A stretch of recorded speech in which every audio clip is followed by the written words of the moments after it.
Okay, so welcome to my module on time management. And as I said, I hope you're not sitting too comfortably because we're going to do a fun little game, which I very openly and in reference to one of my favorite books called The Hunger Games of Enhance. So you see a few tasks here. And from when I say start, you have exactly 2 minutes to try to get as many points as possible. So 3, 2, 1, start. You have 2 minutes.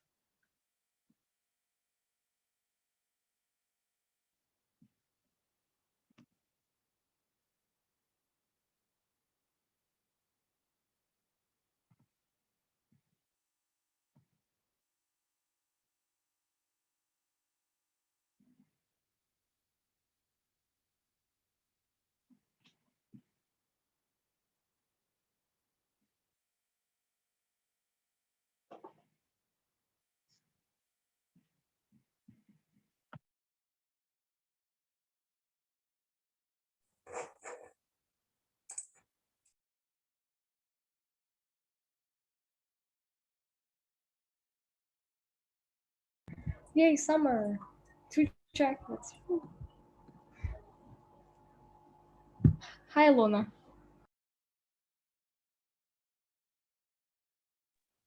Sorry. Hi. Lona, if you don't know what's going on, they're trying to do as many of the challenges that are on the screen as possible within 2 minutes, but we are already down 1 minute and 10 seconds. So you can still try to do a few of these if you want to. Okay. Firstly, sorry I was late, but I was on resotyping, so. No worries, no worries. Okay.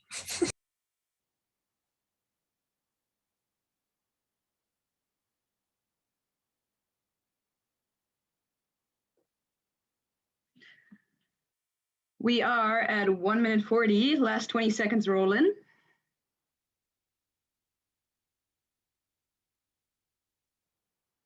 Last 10 seconds rolling.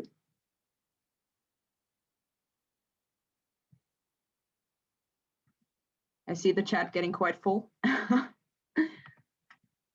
And stop. Okay, 2 minutes are over. Woo, awesome. Great job, everyone. At least I did one, and I look like a grandma. Still, for 40 seconds, that's still quite good. Great, awesome. Yeah, I hope you enjoyed this a little bit. I hope you got a bit of movement. You may take off all additional sweaters again now. And what I want to ask you is, what does this have to do with time management?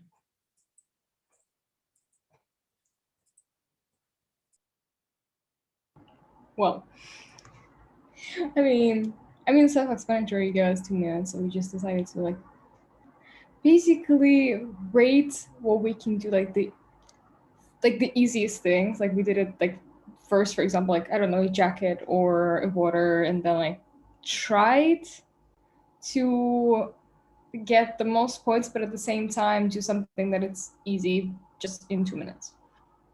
Yeah, exactly. So you kind of did have a look a bit through the tasks. Yeah, just like you said, you hopefully picked wisely. So indeed, what you have to do with these kind of games, in these kind of situations, when time is scarce, is first of all, prioritize, because not all the tasks gave the same amount of points. You could see that some of them had 15, some only had 5. Some were a lot easier to do, send a smiley in the chat takes you 5 seconds maximum. Putting on 2 additional sweaters can take up to 2 minutes. And just realizing early that prioritizing can save you time and help you is key to this game, but also in general for time management. Second important point, of course, for some the closet might be close. You can grab 2 sweaters easily. I saw that Asha had one of them right next to her, whereas for the others it was you needed to move around. So that also, of course, helps to know and to be able to adapt to your own circumstances.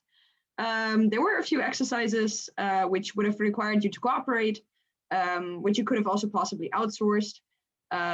So for instance, get the other chair to send you a DM. You could switch that around. yeah, or writing the names of all the chairs in the chat. As soon as one person has done that, you can copy paste it and send it again. So there are a few exercises where you can cooperate, and that is going to make you save time. Yeah, so to put all of this into a bit more of a structured framework, there's this great theory which is called the Eisenhower matrix, which basically tells you how to structure and how to coordinate your tasks along 2 dimensions. So that's what we're going to have a look at now. And that is just a general scheme which you should always keep in mind when you're making plans, when you need to structure your days, when you need to structure your tasks, which is very helpful within EYP, but also very applicable outside of it. So when you have a full to-do list for the week, you might as well use it there, because it is rather a general concept and not something that is only applicable within the framework of the European Youth Parliament. So the Eisenhower matrix. You can see it on the right here. Essentially, it has 2 important dimensions. The first one is urgency, and the second one is importance. So urgency, I think, is quite clear. Is a task urgent or is it not? Is there a deadline for it soon? Is it something that really needs to be done within the next few minutes or within the next few hours? Or is it something that only needs to be done, 2 weeks from now? Importance is, of course, always relative, but I think for all our tasks, we are aware of how important they are, right? So when you have your exam week, it's really important that you pass your exam. And even though it is also, of course, important to clean your room, you might want to defer that, because at that moment, its relative importance is inferior to the one of passing your exam.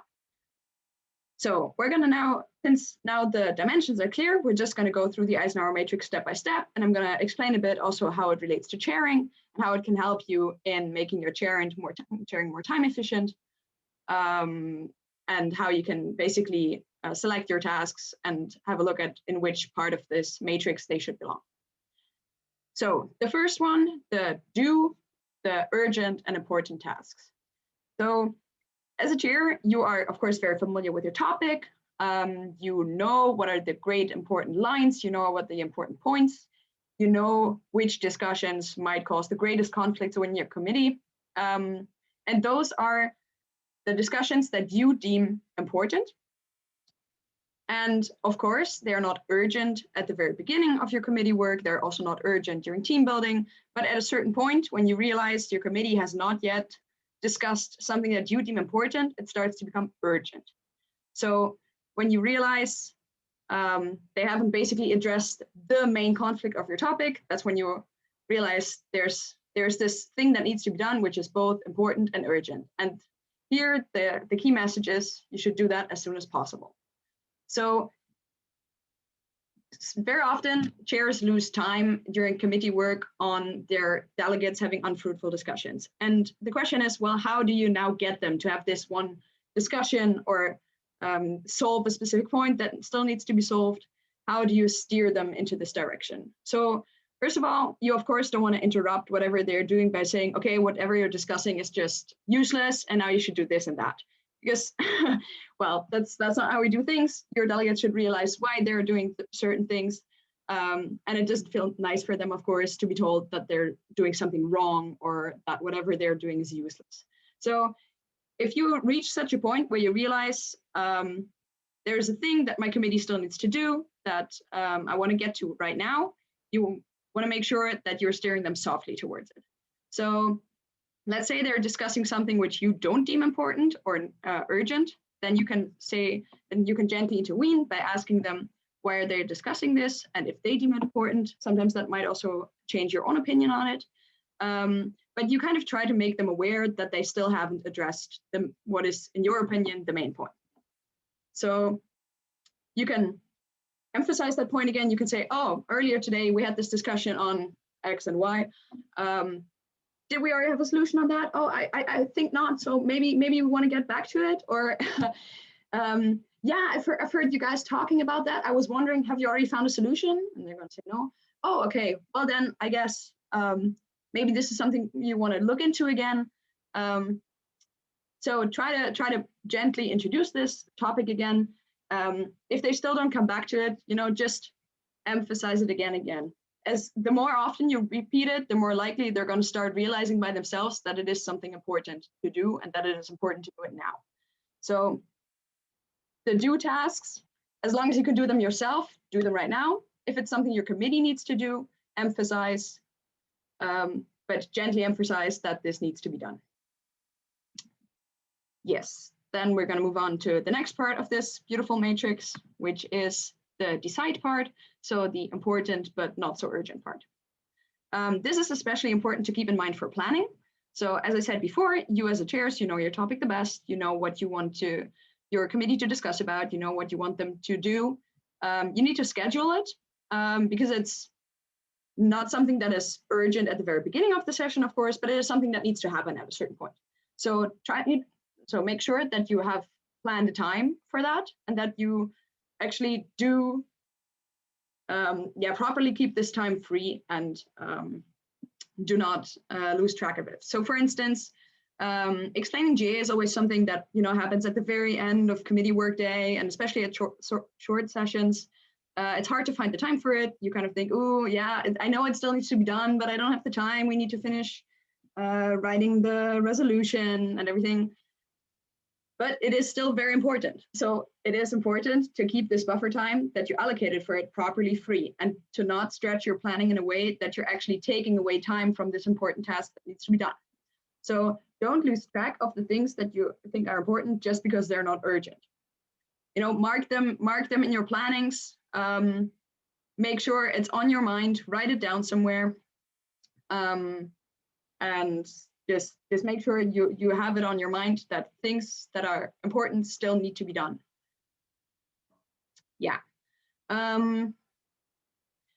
So if you have the feeling that your committee is going over time with something important still needs to be done, they're about to hit your planning, they're about to crash your planning of, oh, I wanted to have half an hour to explain GA, but now they're still discussing, they're still in the middle of things.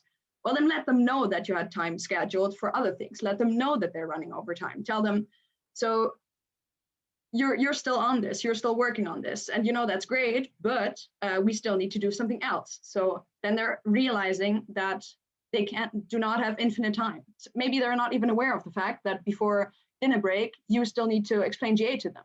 And if they don't know that, well, they're going to think, oh, we still have half an hour to discuss this, so we might as well ramble on. No, tell them, I still need to do this thing with you. There's still the explanation of GA, or there's still, I don't know, whatever you need to still do with them. Or also if you just say, I still want to take 10 minutes at the end to properly close the day. So I would appreciate it if you're done before that. If you see that they're not, you can slightly guilt trip them. You can say, well, I was hoping you guys would be done by now. I see that you're not. So maybe we can all agree that you're done in 5 minutes, and they will increase their effort to be done, because they, of course, don't want to, crash your planning. But of course, with all the scheduling, make realistic plans. You cannot explain GA in 5 minutes if the delegates are not familiar with the concept. When you decide to defer a certain task to a certain time, then make sure that you still give it the time that it deserves. And that includes everything that you expect from your delegates. So if there's something important that you're scheduling, and that is something that your delegates need to do, so like important discussions or phrasing or whatever, we're of course, this is a session which is a bit longer, but you shouldn't have too unrealistic or too optimistic goals as to how quickly your delegates can solve certain exercises, do certain tasks. So when you schedule things, make sure you have enough time scheduled for that. I think you've all shared before, so you should have somewhat of an expectation how long delegates take for certain things. I think you'll be good at that. Okay, then before I ramble on too long about this, next category. So the not important but still urgent. When something is not important, that doesn't mean that it doesn't need to be done. So important things are really things that are quintessential, but it's just not because a task is not quintessential that it does not need to be done at all. But what is nice about not so important tasks is that you can very often delegate them to someone else.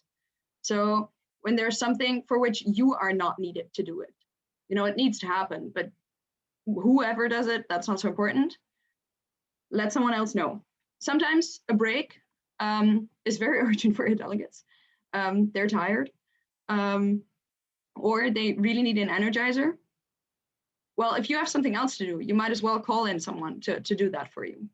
Or if you in your personal life need something needs to happen, but you're busy with other stuff right now, then you might as well ask someone and outsource and try as much as possible to get someone else to help you out in that situation. For anything that concerns the session, that's going to be me, that's going to be Giko, that's going to be the rest of the board, that might also be your co-chairs. In your personal life, I'm sure you all have great friends or great families, which, I personally wouldn't ask my mom to clean my room in my exam week, but you get the point, I think. That is something that is not so important. That might still be urgent because honestly, it's a mess here. But this is potentially something you could outsource. Of course, there are also urgent tasks that you cannot delegate. So then we're, again, a bit at the scheduling and a bit at the, finding a time slot which you're going to allocate to that certain task. But mostly, if you think something is not super important, but it still is urgent, try as much as possible to let someone else do it for you, who is there and who has the time for it. Yeah, so when you need a break, this is the example I wrote down, when you need a break, someone needs to explain GA. That is not something you need to do. That is something someone else can do. That is even something a media team member could possibly do. Find someone. And to get to the last category, the not so urgent and not so important. Well, if it's neither urgent nor important, you can, at least for that moment, cross it from your to-do list. Make sure your plans are manageable. Make sure if this task still needs to be done, even though it is not important and not urgent, that it still is being done at a certain point. Again, don't lose track of it, but very often you might as well delete it. And this is especially true. So within the context of VYP, this is especially true for very unfruitful discussions of your delegates. I think everyone who has been a delegate or who has chaired has experienced a situation where the delegates are talking about a certain thing, and you as a chair, or even you as a co-delegate, think this is a detailed discussion. This is not going to lead us anywhere. This is not about the topic. Why are we even discussing this? Well, if none of your delegates point it out, do point it out. This is your role. This is why you should pay attention as to what your delegates are doing. And of course, you shouldn't just tell them, oh, what you're talking about is trash and, stop it. But you, of course, want to make them aware or understand why what they're discussing is not fruitful and not leading them anywhere. So you can do that via thought-provoking questions. You can ask, again, what are you discussing right now and why are you discussing it? Trying to get them to understand themselves that what they're doing is not leading them or bringing them any further. You can also, if this doesn't help, but you're still very convinced that what they're doing is not helping them, you can also say, okay, I don't really understand why you guys are discussing this because I think, and then you insert the reason why you think that this is too much detail. You might as well also refer them back to, their topic definition. If you feel like they're going off topic, you can say something like, oh, so I see you guys are discussing this and that again. But I thought we had resolved that this morning. Maybe I'm just forgetting myself here, but didn't we resolve that? And then they realized they had already done this. So there are multiple ways in which a discussion can be unfruitful. And there are multiple ways in which you can gently react to that and make your delegates understand that they should be doing something else right now. On the matter of deleting tasks, if you're swamped with work, the last thing that you need is perfectionism. If you feel like you're running out of time and the resolution is not great, but you still have so much to do. You still need to explain GA. You still need to end the day nicely with them. Not everything needs to be perfect. If you had this awesome goal of, I don't know, writing the perfect resolution and it doesn't work out, this is not something that is important. And it is also not something that is urgent. So you might as well say, okay, what I have right now is workable. It's fine. I'm just going to leave it at that. So in all the tasks that you need to do, don't forget that there are some tasks which are just purely your own goals, your own perfectionism. And while it is, of course, nice to pursue them, grant yourself some slack, grant your delegates some slack, and don't force them to overdo it if it's not going anywhere. And last important note on deleting breaks is not a solution if you're running out of time. Breaks are very important. It's very often after breaks that your delegates are the most productive, that they actually have a fresh mind, that they're able to communicate well, that they produce good clauses. So sometimes having a break actually boosts your planning and your time planning much more than if you would have deleted that break.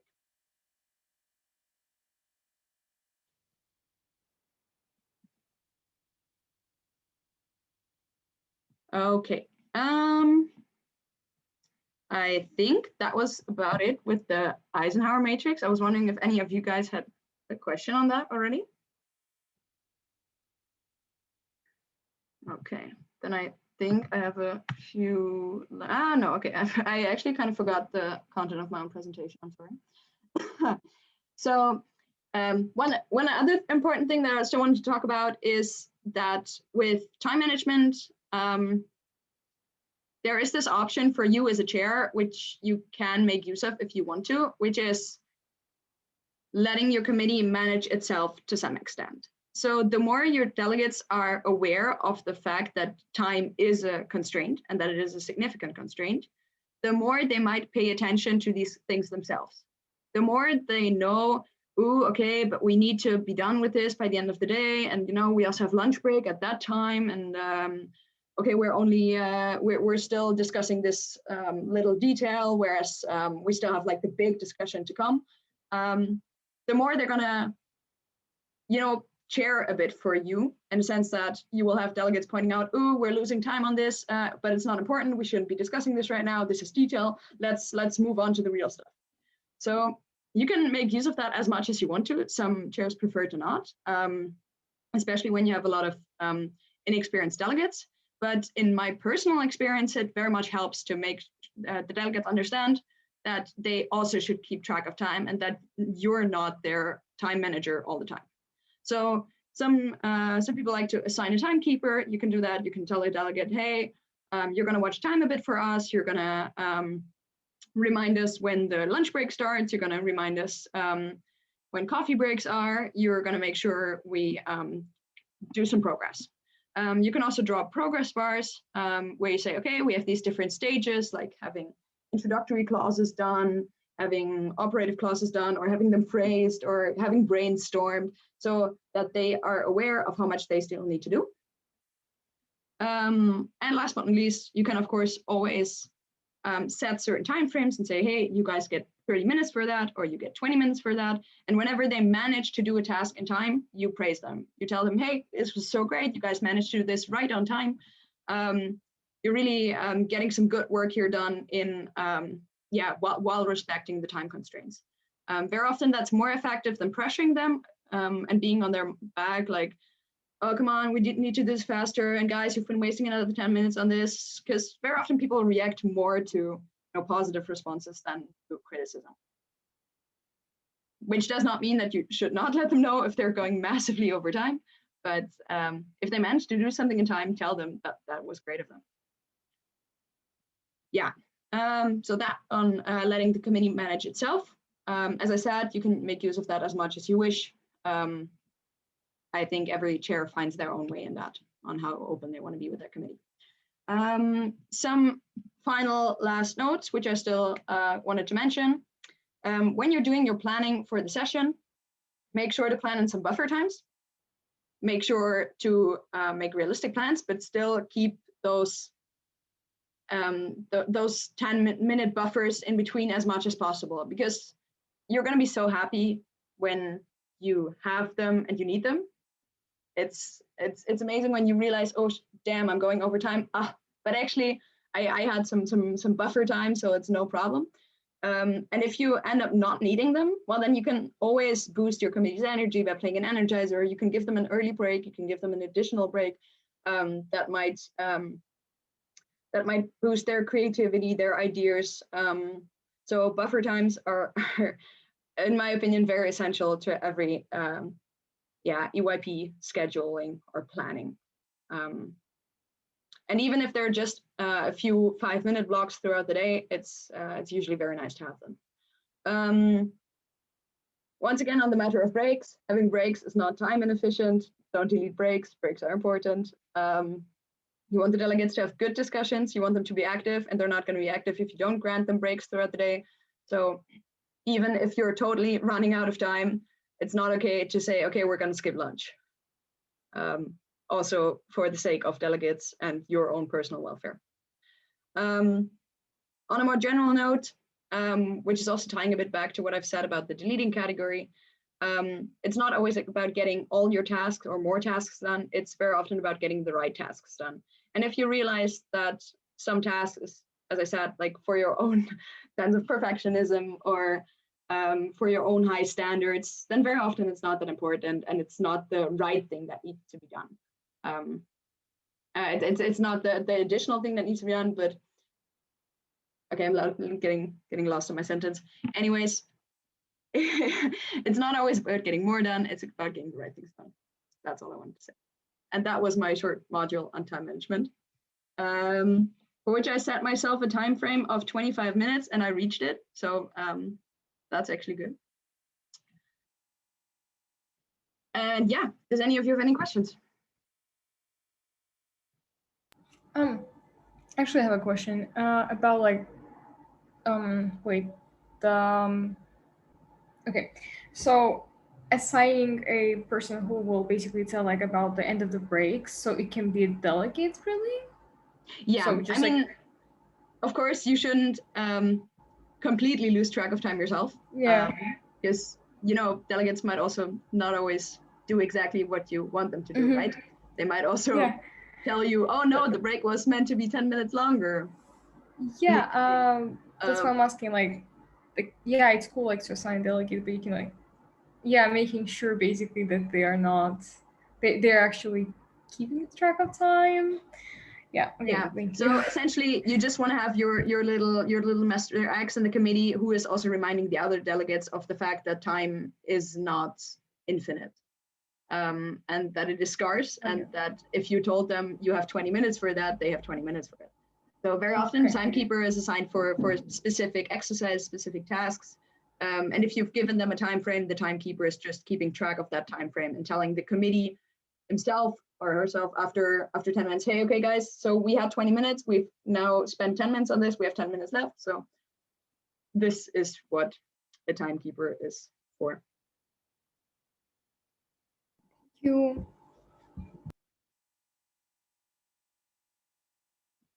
Any more questions?